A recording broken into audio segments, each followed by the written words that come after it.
Hello, this is my media/organization speech presented by myself, Sydney Weismore.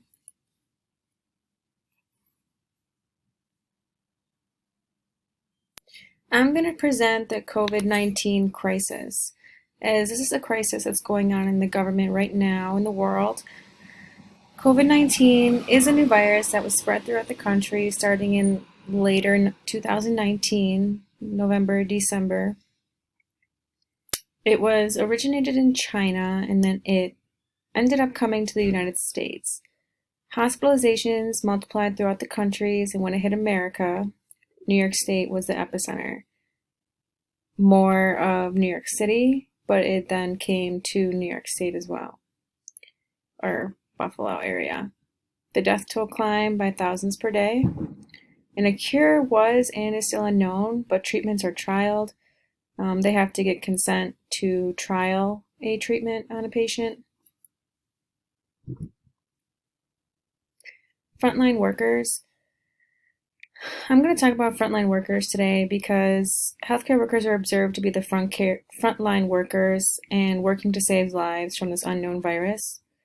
Registered nurses were seen as heroes, not just registered nurses, but also other healthcare providers. Protective equipment was few and far between, however, that did not stop them from saving a life. They put their own lives at risk daily to make sure the health of another human being was being treated. I am a registered nurse and I work at UCMC. I was, or still am, working in the ICU, and it was a difficult time to comprehend and understand what exactly was going on. Everything that I have learned was totally flipped around and backwards. When we got our first coronavirus patient, the signs and symptoms were kind of like the flu, but then almost not like the flu. Ventilators were very few and far between when almost every patient ended up on a ventilator. Being trained for a pandemic like this is something that you take for granted when you're in school and you think, oh, this is never going to happen to me, but unfortunately it did. Mental effect on registered nurses. Many registered nurses felt burnt out from working long hours and understaffed. So there was a lot of understaffed happening because of the crisis. So the ratio was sometimes 3 to 1 nurse, so 3 patients to 1 nurse, depending on how many nurses were available.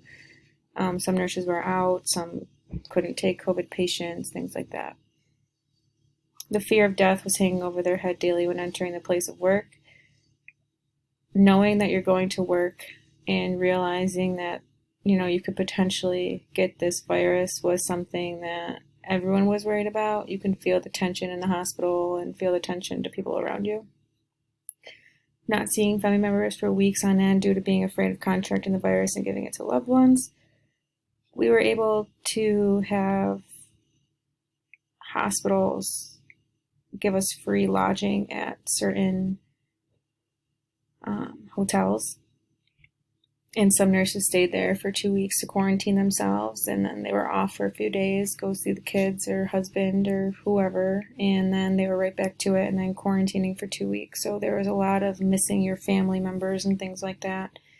Depression and anxiety skyrocketed in this profession. Many healthcare workers felt depressed and anxious over, seeing people die from this and not knowing what to do and feeling like you could have done more when you couldn't. There's a lot to go through with that. Who is there to support registered nurses? So we do have an organization called American Nurses Association that protects and advocates for the nurses. So during this, there's a lot of advocating for personal protective equipment, and that would be going through for like our governor and president and things like that.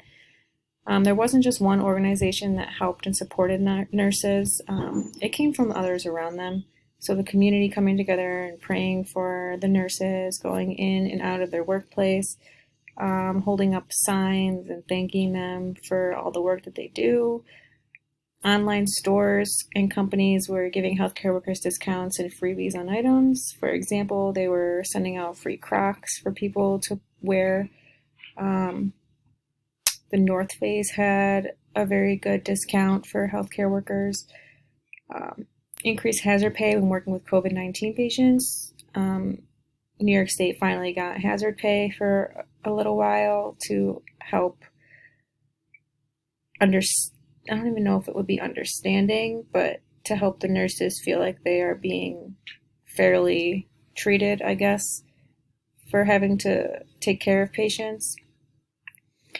Um, and that would be my presentation.